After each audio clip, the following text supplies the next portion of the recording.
Billy Graham foi um herói ou um vilão? Bom, seja muito bem-vindo ao 2 Dedos de Teologia. Eu sou o pastor Iago Martins, você está nos escritórios do Instituto Schaeffer de Teologia e Cultura. E o vídeo de hoje é uma conversa sobre a figura de Billy Graham. Por mais de 5 décadas, Billy Graham foi classificado como uma das vozes mais influentes de todo o evangelicalismo mundial. Cerca de 215 milhões de pessoas ouviram Billy Graham pregar ao longo da sua vida, fosse pessoalmente nas cruzadas, fosse por meio do rádio, da TV ou da internet. Muito possivelmente, Billy Graham foi um dos homens mais ouvidos do mundo. Certamente, o pregador cristão mais ouvido da história do mundo. Discutir a figura de Billy Graham é discutir um dos homens mais importantes do evangelicalismo mundial. Alguém que pode ser comparado ao Charles Spurgeon ou ao George Whitefield da nossa geração. Um dos nossos maiores evangelistas. Isso é inconteste. Mas Billy Graham, como uma figura muito proeminente, não era uma unanimidade. Existem críticas ao Billy Graham que se fazem até hoje, muito por causa do seu envolvimento político, questões que envolvem os padrões de masculinidade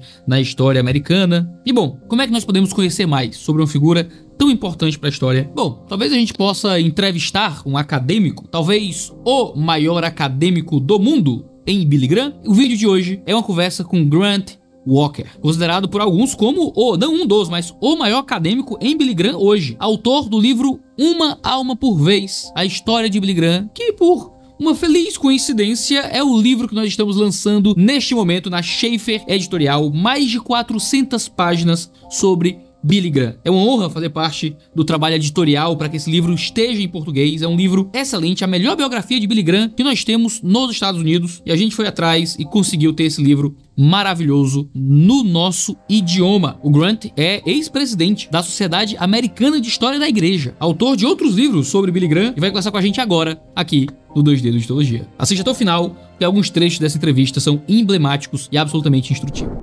Hello, Mr. Grant. What a pleasure to have you here with us on YouTube. Thank you for offering your time to us in Brazil. Okay, thank you. Besides the biography we are releasing, you wrote America's Pastor, Billy Graham and the Shaping of a Nation in 2014. How did your interest in Billy Graham arise to the point of writing 2 books about him? Well, first, thank you for the questions you sent along. They're very perceptive questions, and actually they are some of the most perceptive that I've ever received.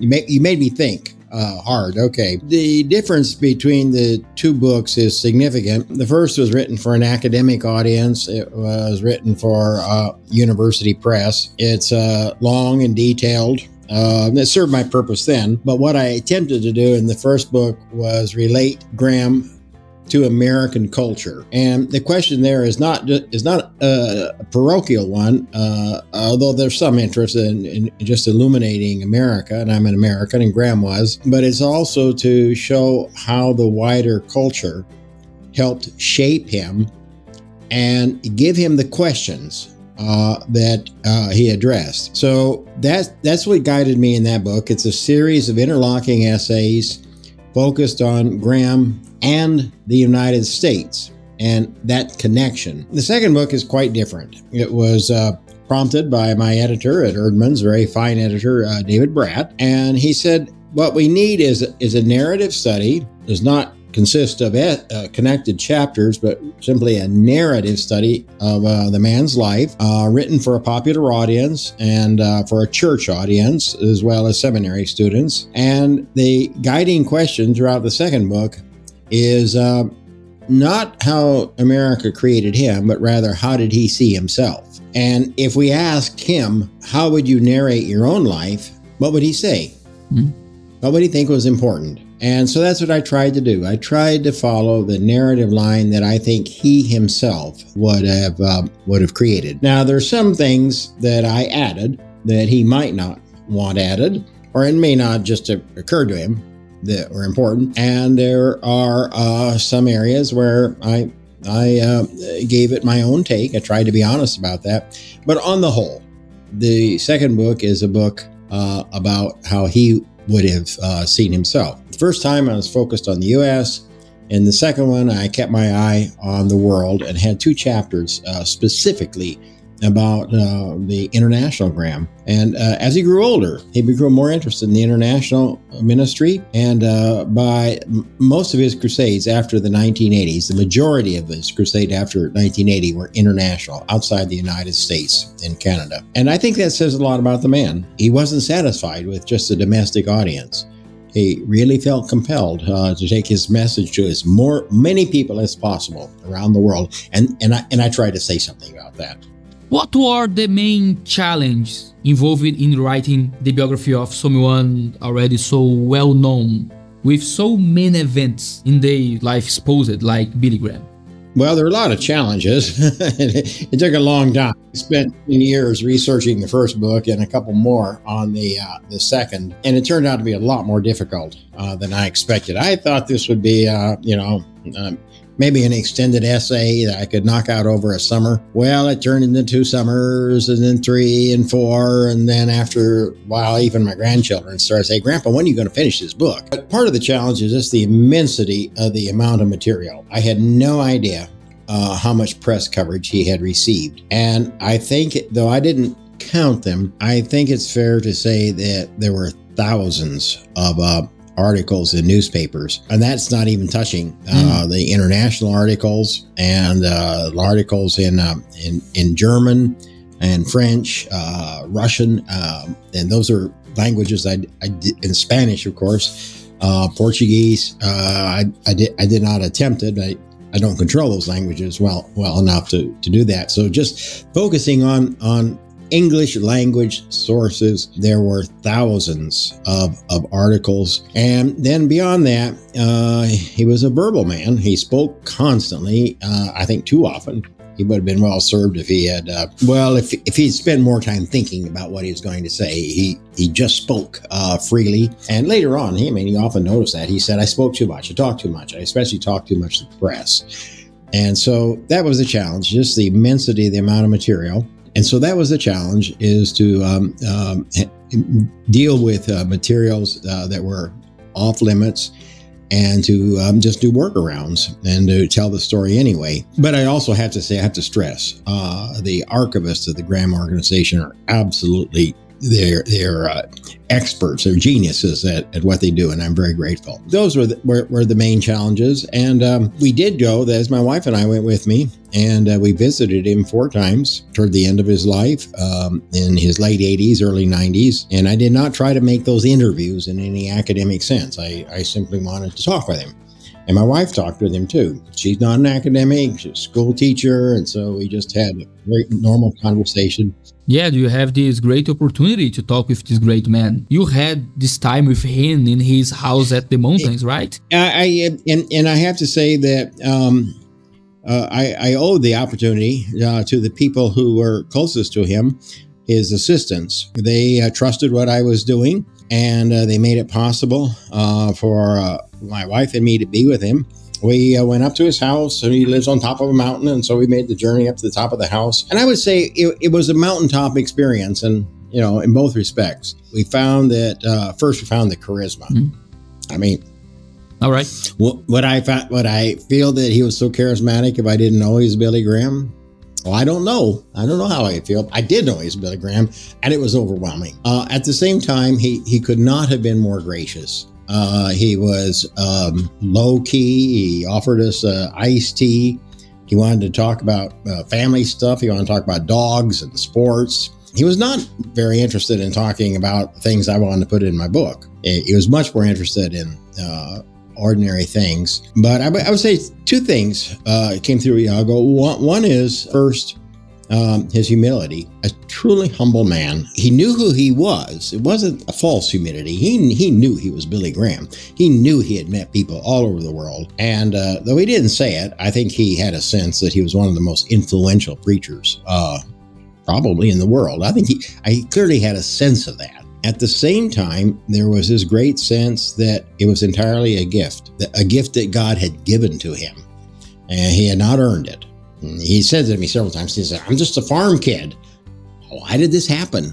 And he said, I'm God's instrument, and I have an obligation to do what God gave me. So I think one, the charisma, And then second, the humility, along with an awareness of the obligation that he felt because of the gifts that God had given him. You told in that last question that Billy Graham talked a lot publicly.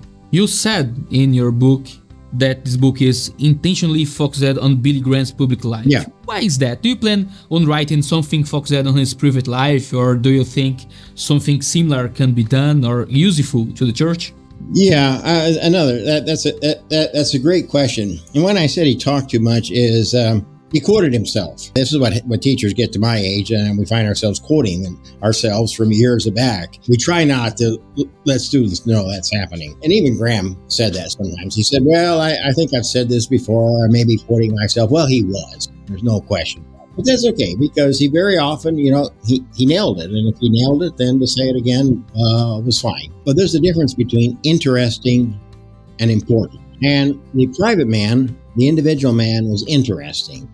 And there's a lot of stuff we could talk about. He loved cheeseburgers. He loved lemon pie. He was an insomniac, chewed his fingernails. There are all kinds of stuff about him individually that's interesting. But that's not important. I mean, that's not what historians will want to know from later years. What I think is important to Graham was the public Graham who left a mark on history. And there I want to be very careful. And there are two parts of that. And one is how he connected with ordinary people. I can't stress that too much. That's the heart of Billy Graham's ministry, is how ordinary people saw their lives in him, in his preaching. And he gave them a reason to try again. I'd say that in many ways, the core of his ministry was that of a second chance. But what the people show in these letters is how he touched their private lives. And they would write back these things that is amazing. Why would they tell a person they never going to know personally? Why would they share this? But they did. They talked about addictions and loneliness. At the same time, the great release from their feelings of sin, and how he had brought them to faith in Christ. This is very much a part of the public Graham. But the other part of the public Graham also is that he knew all of the American presidents, was friends with all but Harry Truman. Harry Truman did not like him, and I don't think he liked Harry Truman very much. That's a whole nother story in itself. He was very close to Richard Nixon, to Ronald Reagan, to the senior George. You made me think about Billy Graham and politics. Yeah. Billy Graham famously chose not to get involved with politics, right? Being close to president of both parties over the years. But at the same time, Billy Graham spent a lot of time with politics. Sounds like a paradox. We have a political and a non-political Billy Graham. Do you think taking a political stance would have cost him a smaller reach in his ministry? And how we can understand that political paradox about Billy Graham?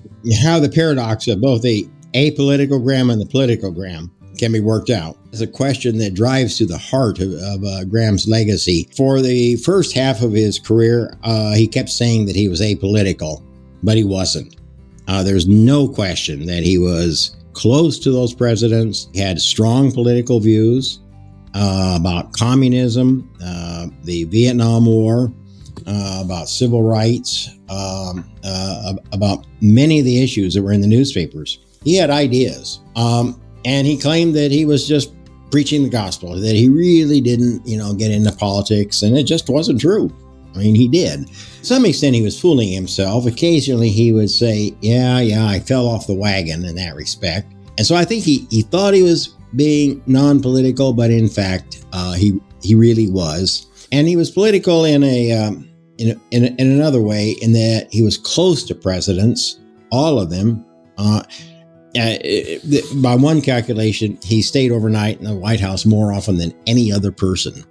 During Lyndon Johnson's presidency, he stayed there countless times. Okay, so yeah, of course, there's that kind of a connection for sure. Later on, he came to regret it, and after Nixon, he strongly regretted it. And over, he said that was the biggest mistake he'd ever made.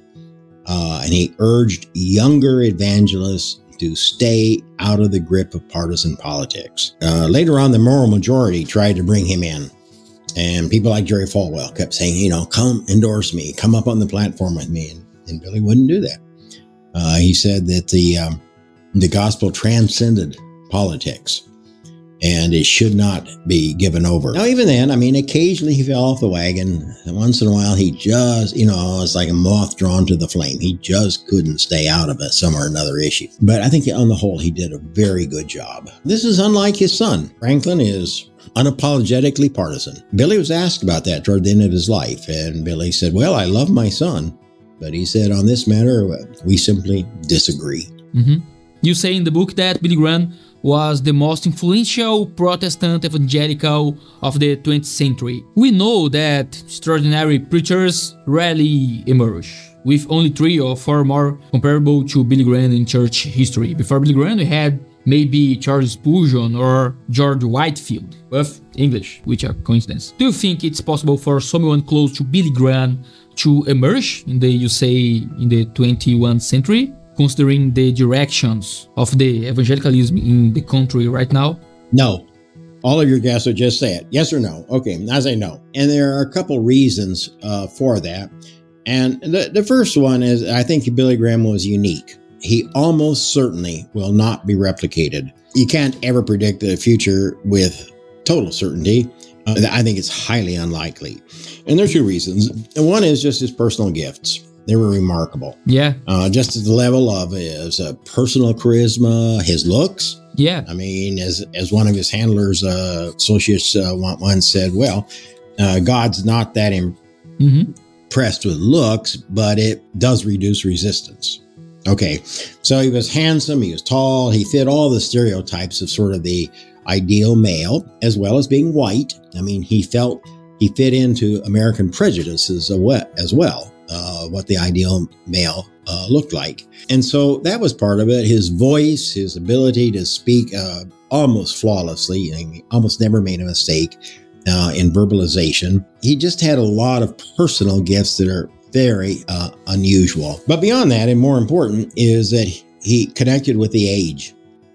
And that age is not going to reproduce itself. He connected with a world that came to know television. And he was extremely adept at using television. His ability to exploit, draw upon, address these great crusade audiences. He knew how to do that. He knew how to preach to them. And so that was all part of his time-related appeal. We just don't have men and women who have that kind of connection to the age. Digital age, for sure. I mean, that's just not a kind of an age he related to. I should say that he was very different from the previous evangelists in his use of the airplane. They didn't have access. They might have. George Whitefield very well might have used air travel. Probably would have been available, but they didn't. Billy did, and that enabled him to be constantly around the U.S. and constantly around the world. He was able to relate to the innovations of that age, but he wasn't asking the kinds of questions that we would be asking today. Yeah. Do you think it's possible to choose a more defining moment in Billy Graham's life? What do you think? My judgment is different, perhaps different than from his. When he wrote his autobiography, Just As I Am, he said that the defining moment of his life was the crusade in Los Angeles in 1949. That was the opening chapter, or soon into the book, and he called it Turning Point. And there's a reason for that, and that crusade catapulted him to national attention. Before, he was a regional evangelist for Youth for Christ. Good, but not nationally known. 1949 on, he was. What happened? What happened in 1949 is the press discovered him. He recognized this, and William Randolph Hearst, the great press magnate, discovered him. And Graham never met Hearst, but in many ways he said, Hearst made me who I am. Now he's half joking about that, but Hearst featured him in his newspapers all around the country. And then very soon then after, he met Henry Luce, who featured him in Time magazine. It was these great pressmen that catapulted him. That's why he said 1949 was the defining moment. Myself, I think it came much later. I think 1982, because this was the moment when the time he went to Moscow for a disarmament conference. He argued with great, I think great courage that the United States and the Soviet Union, as it was called then, were on the precipice of a world war for which there was no going back. He had a wonderful metaphor. He said the United States and the Soviet Union are like two little boys standing in a bathtub filled with gasoline, playing with matches. He said, this is not what God wants for us to come up to the precipice of destroying civilization. So he became a very strong advocate for disarmament. And I think what was key about that is this the political issue, but also his sense of our responsibility, both individually, to give our lives, individual lives to Christ, but also to care for the planet. In the end of his life, Billy Graham faced some accusations, such as becoming a universalist. He was already leading a more reclusive life, and we don't have many statements from him personally. What were the last years of Billy Graham like in relation to his faith and ministry? I think one of the lingering effects of his later ministry is his reluctance to speak for God. And in the questions you sent me, you said that sometimes he was accused of being a universalist. And I think that's not true. I mean, your question was a wonderful question, but it is true that he was accused of being a universalist, and that's not true at all. What he said, and what he said to the press over and over, is not I'm a universalist, but rather he said, I leave these questions to God. And he said, my job is to proclaim the ministry, to proclaim the gospel as clearly and forcefully as I can. This is the gospel. This is the saving message that Christ brings to us. His life and death and resurrection and the need for forgiveness and for new life. This is the message of the gospel.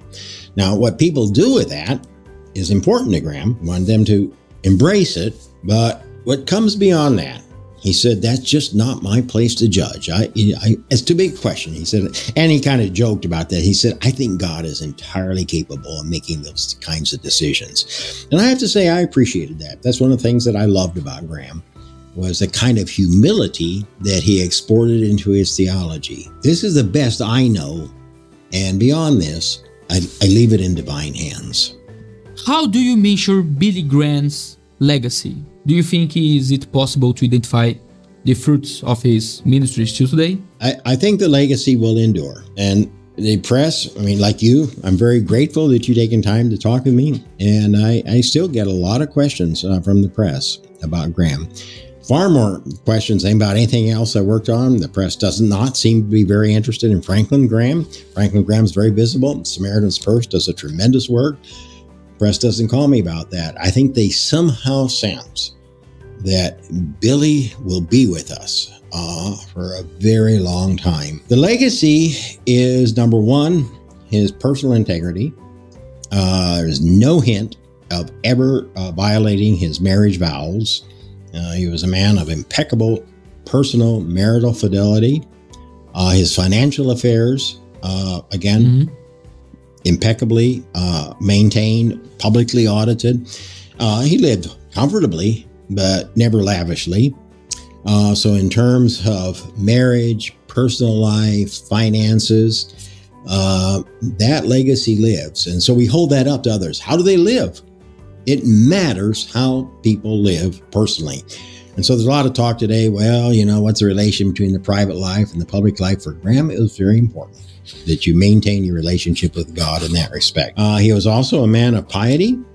He spent the first hour of every morning reading his Bible, and he made a point to go through the Bible once a year, time in prayer. So he didn't make a deal of this, but people who knew him knew about that personal piety. And that's part of the legacy. And then I think the third part is something I've already intimated, is he He proclaimed a message of a second chance. And that's transcultural. That applies to the United States, it applies in Brazil and Germany, around the world, the Soviet Union, where he often was. The second chance, we all mess up. All of us mess up. And he knew he had messed up, and in the ministry in certain ways. And Christ gives us that second chance. And I think that is a central part of Billy Graham's legacy to us. Yeah, I have a last question. Many biographers of our heroes of the faith, they wrote hagiographies. Sound like the history of sinless, perfect, faultless men. But people have sins, people have failures. We doesn't have perfect beings as heroes of the past. We have humans with all their problems and paradoxes. As a so well-known biographer, what advice could you give to us about the way we are looking to saints of the past? You just come up with one great question after another.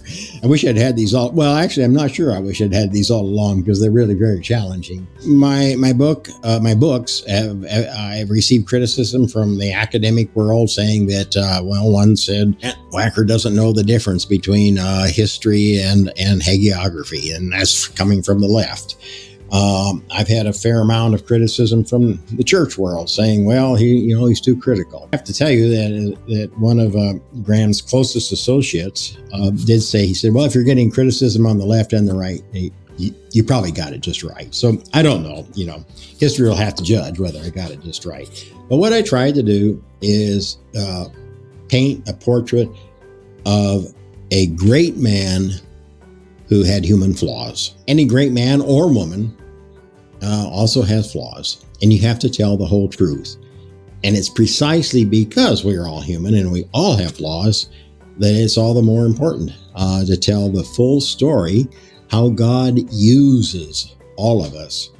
There's a great line from Irenaeus, a 2nd century apostle, a church father, as they say, and the line is, God uses crooked sticks to draw straight lines. I would say that Graham's stick, the stick of Graham's life, was straighter than most people, straighter than most evangelists. Stayed on track. I'm mixing metaphors, but he stayed on track to a remarkable extent.